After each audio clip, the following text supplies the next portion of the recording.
नमस्ते विद्यार्थी मित्रांनो, best one study या एज्युकेशनल चॅनलमध्ये आपणा सर्वांचे स्वागत आहे. विद्यार्थी मित्रांनो, आज आपण वर्णविचार वर्णमाला हा स्पर्धा परीक्षामध्ये उपयुक्त ठरणारा घटक पाहणार आहोत. विद्यार्थी मित्रांनो, इयत्ता पहिलीपासून आपण अ आ इ हे अ आ इ न्य पर्यंत शिकतो आणि तोच घटक आज आपण स्कॉलरशिप परीक्षा 8वी असो किंवा ज्या MPSC UPSC परीक्षा असतात त्यामध्ये देखील अभ्यासक्रमामध्ये हा घटक आहे. तर याच्यामध्ये विद्यार्थी मित्रांनो, आता आपण स्वर, स्वरादी, व्यंजनं, विशेष संयुक्त व्यंजनं कोणते आहेत, स्वराला स्वर का म्हणायचं, स्वरादी कोणते आहेत, स्वरादीचे प्रकार कोणते कोणते आहेत, व्यंजनं कोणती, याचा सर्वांचा आपण अभ्यास करणार आहोत. तर विद्यार्थी मित्रांनो, सर्वात प्रथम आपण म्हणू. अ, आ, इ, उ, ऊ, ऋ, लू, ए, ऐ, ओ, अ, औ. अनुस्वार आहे म्हणजेच आणि विसर्ग म्हणजेच आहा.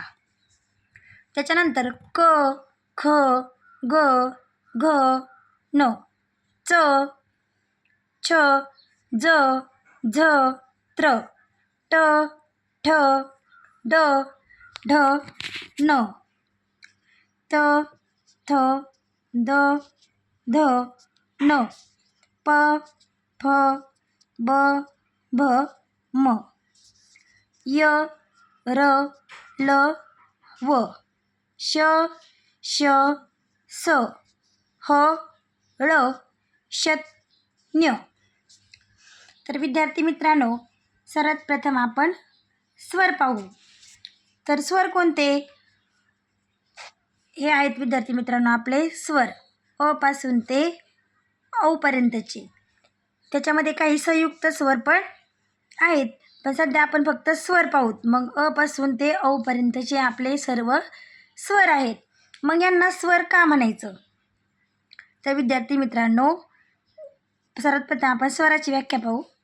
स्वर ओठांचा एकमेकांशी किंवा जिभेच्या कोणत्याही भागाचा मुखातील कोणत्याही अवयवांशी स्पर्श न होता मुखावाटे जे ध्वनी बाहेर पडतात त्यांना स्वर असे म्हणतात.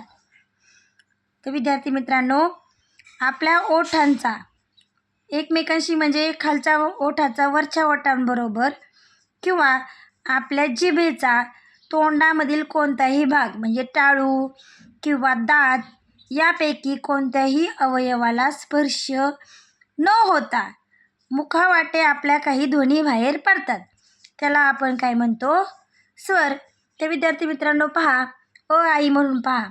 अ, आ, इ, उ, ऋ, लू, ए, ऐ, ओ, अ, औ.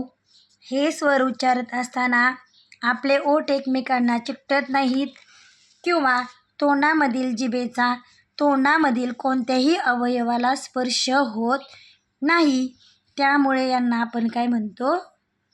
स्वर म्हणतो. तर स्वरानंतर आता आपण पाहू दुसरा आणि आहा. मग हे कोण आहेत? तर आणि आहा हे आहेत स्वराआदी. स्वराआदी. स्वर म्हणजे स्वर उच्चार. आधी आहे कोणाचा?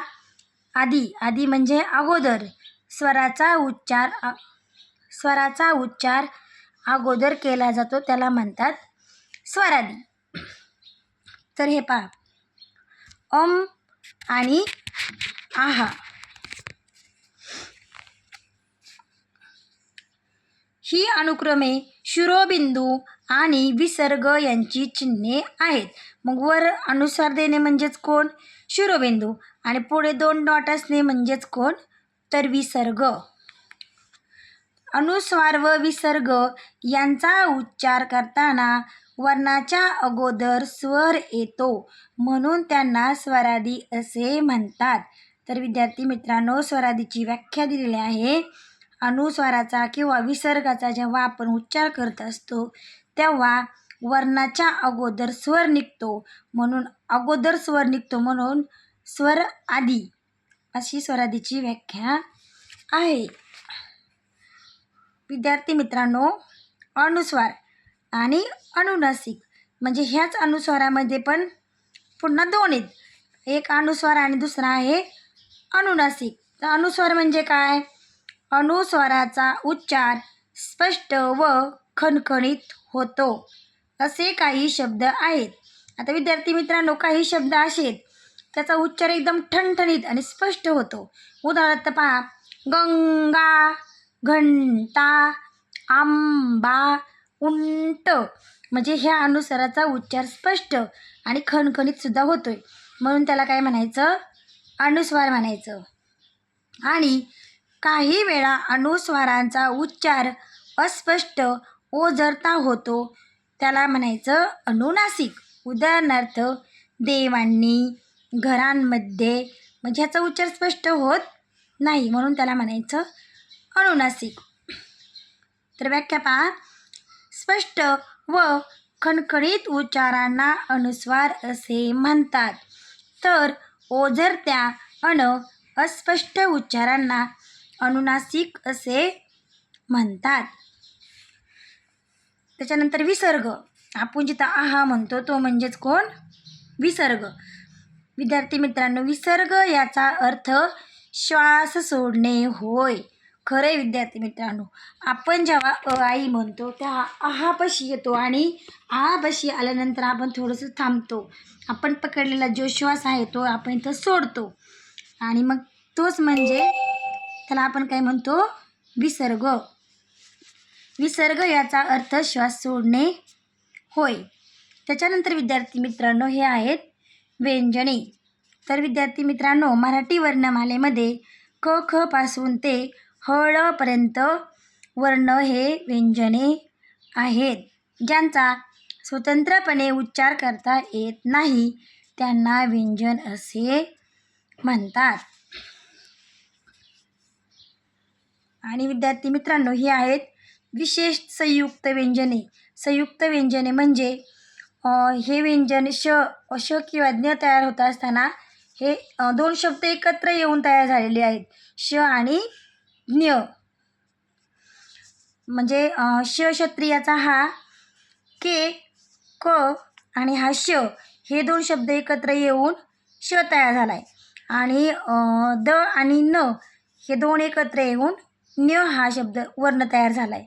त्यामुळे यांना काय म्हणतो आपण? विशेष संयुक्त व्यंजने. तर विद्यार्थी मित्रांनो, वर्णामध्ये स्वर, स्वरांची व्याख्या, स्वरादी, स्वरादीच्या व्याख्या, अनुस्वार, विसर्ग, व्यंजने आणि संयुक्त व्यंजने हा घटक आज आपण अभ्यासला आहे. तुम्हाला जर हा घटक समजला असेल तर माझ्या चॅनलला लाईक, सबस्क्राईब करा. धन्यवाद.